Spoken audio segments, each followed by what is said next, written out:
PM Shri.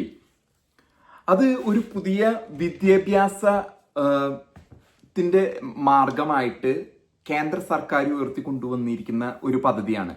പ്രധാനമന്ത്രി school system of rising India, അങ്ങനെ എത്രയോ പ്രധാനമന്ത്രി സ്കൂൾസ് ഇൻ റൈസിംഗ് ഇന്ത്യ എന്ന ഏകദേശം ഇതാണ് അതിന്റെ ഫുൾ ഫോം വരുന്നത്. ആ പദ്ധതിയുടെ ഭാഗമായിട്ട് ഏകദേശം 14,500 മോഡൽ സ്കൂളുകൾ കേന്ദ്ര സർക്കാർ സ്ഥാപിക്കുകയാണ്. അത് NEP നാഷണൽ എഡ്യൂക്കേഷൻ ഇതിന്റെ പ്രൊജക്ടിന്റെ ഭാഗമായിട്ടാണ് അങ്ങനൊരു പദ്ധതി. എന്നാൽ കേരളം അതിനോട് ഒരു വിമുഖത കാണിച്ചിരുന്നു. കാരണം ഇവിടുത്തെ ഇടതുപക്ഷ ആശയങ്ങളുമായിട്ടും ചേർന്ന് പോകാത്ത ഒരു പഠന സംവിധാനം എന്ന രീതിയിലാണ് അതിനോട് ഒരു വിമുഖത കാണിച്ചിരുന്നത്.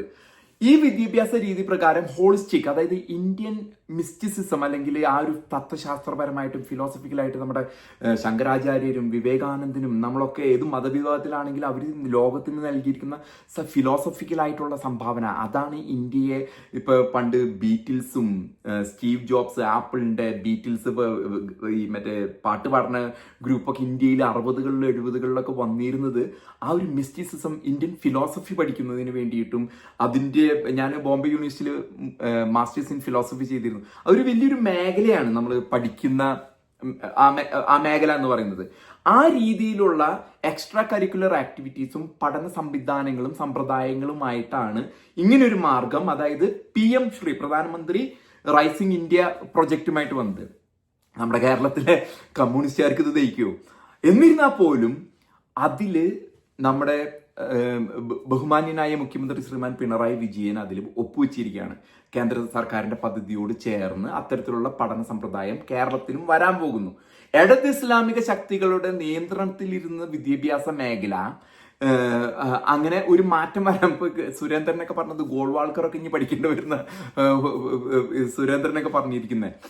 അപ്പോ കേരളം അതിന് പങ്കുവയ്ക്കാം. അപ്പൊ നമ്മൾ മനസ്സിലാക്കേണ്ടത്, ഞാൻ പണ്ട് പറയാറുണ്ട്, മുണ്ടെടുത്ത മോഡി ആണ് പിണറായി വിജയൻ. അദ്ദേഹം ഒരു സംഘമിത്രാണ്. ഇടതെന്ന് വെറുതെ അന്തംഗമ്മികളോട് വെറുതെ പറയുന്നതാണ് ഞാൻ പണ്ട് കമ്മ്യൂണിസ്റ്റ് ആയിരുന്നു എന്നുള്ള. പക്ഷെ അദ്ദേഹത്തിന്റെ നയങ്ങൾ മുഴുവനും ഈ സംഘപരിവാര ഇതുകളോടും അയ്യപ്പ സംഗമത്തോടും ചേർന്ന് നിൽക്കുന്നതാണെന്നുള്ളത് നമുക്ക് വ്യക്തമായിട്ട് അറിയാം. അത് മുൻകാലങ്ങളായിട്ട് ജസ്റ്റ് വോട്ടിന് വേണ്ടി എന്തെങ്കിലുമൊക്കെ ഇലക്ഷന്റെ മുമ്പ് എന്തെങ്കിലും ഞഞ്ഞാമിഞ്ഞ പറയുന്നതല്ലാണ്ട് ശ്രീമാൻ പിണറായി വിജയൻ മോഡിയുടെ ആളാണ്. ഇതിന് ഒരു ബദലായിട്ട് പാർട്ടിക്കുള്ളിലെ ബുദ്ധിജീവികളും സാംസ്കാരികമായിട്ടും മറ്റേ സാധനം ഉണ്ടല്ലോ, ആഗോള തീവ്രവാദ അധിനിവേശ ശക്തികളുടെ മറ്റേ ബേബി സെക്രട്ടറി MA ബേബി, ഈ സെക്രട്ടറി പറയാണ് PM ശ്രീ അങ്ങനെ അങ്ങോട്ട് കേരളത്തില് വരാൻ ഞങ്ങൾ സമ്മതിക്കില്ല. അപ്പൊ ഒപ്പിട്ടതോ? അപ്പൊ ചില ഓൺലൈനിലൊക്കെ ഉള്ള ഹാസ്യമായിട്ട് വളരെ ഹാസ്യമുള്ള ആൾക്കാർ നമ്മുടെ കേരളത്തിൽ മലയാളികളുടെ സമൂഹത്തിലുണ്ട്. അപ്പൊ അവര് പറയാണ് പാന്റ്, മറ്റേ കൊച്ചിൻ ഖനീഫ സിനിമയിൽ ചോദിക്കുന്നത് പാന്റ് സമ്മതിക്കില്ല, പാന്റ് ഞങ്ങൾ സമ്മതിക്കില്ല, PM ശ്രീ പദ്ധതി ഞങ്ങൾ സമ്മതിക്കില്ല. അപ്പൊ പിണറായി ഒപ്പിട്ടതോ? ട്രൗസർ. അത് ട്രൗസറാണ്, ചെരുപ്പ് വരെയുള്ള ട്രൗസർ. പാന്റ് പോലെ ഇരിക്കും, ചെരുപ്പ് പോലെ ട്രൗസർ. അതുപോലെയാണ് MA ബേബിയുടെ കഥ. പറ്റിച്ചും ഉടായ്പും കള്ളമും ഇടത് ഇസ്ലാമികൾ എന്ന് പറഞ്ഞാൽ അങ്ങനെ തന്നെയാണ് അവരുടെ ഇത്. അതില് മാറ്റമൊന്നുമില്ല. അവർ അങ്ങോട്ട് ഉരുട്ട് നിങ്ങൾ അന്തം കമ്മികളെ പറ്റിക്കാനായിട്ടുള്ള ഇത്. അതായത് ട്രൗസർ അണ്ടർവെയർ ആണ്, നീളമുള്ള അണ്ടർവെയർ, കാലിന്റെ അങ്ങ് കണ്ണിക്കാല് വരെത്തുന്ന അണ്ടർവെയർ ആണ് PM ശ്രീ പദ്ധതി ബേബിയെ സംബന്ധിച്ചിടത്തോളം. പക്ഷേ ഒരു കാര്യം നമുക്ക് പ്രതീക്ഷ നൽകുന്നത് വെച്ചാൽ ശ്രീമാൻ പിണറായി വിജയൻ സ്ഥാനത്തിൽ ഒപ്പിട്ടു. PM ശ്രീ പദ്ധതിയിൽ ഒപ്പിട്ടിരിക്കുകയാണ്. കേരളത്തിൽ പുതിയ വിദ്യാഭ്യാസ നയം വരുന്നു. ഈ ഞഞ്ഞാമിഞ്ഞ പരിപാടിയൊന്നും ഇനി നടക്കില്ല.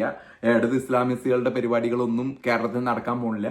നാഷണൽ എഡ്യൂക്കേഷൻ പ്രൊജക്ട് 14,500 വിദ്യാഭ്യാസ സ്ഥാപനങ്ങൾ നടക്കുന്നതിന്റെ ഭാഗമായിട്ട് അതിന്റെ ഭാഗമാണ് നമ്മുടെ കേരളവും എന്നാണ് ഇപ്പോൾ പുറത്തു വരുന്ന വിവരങ്ങൾ.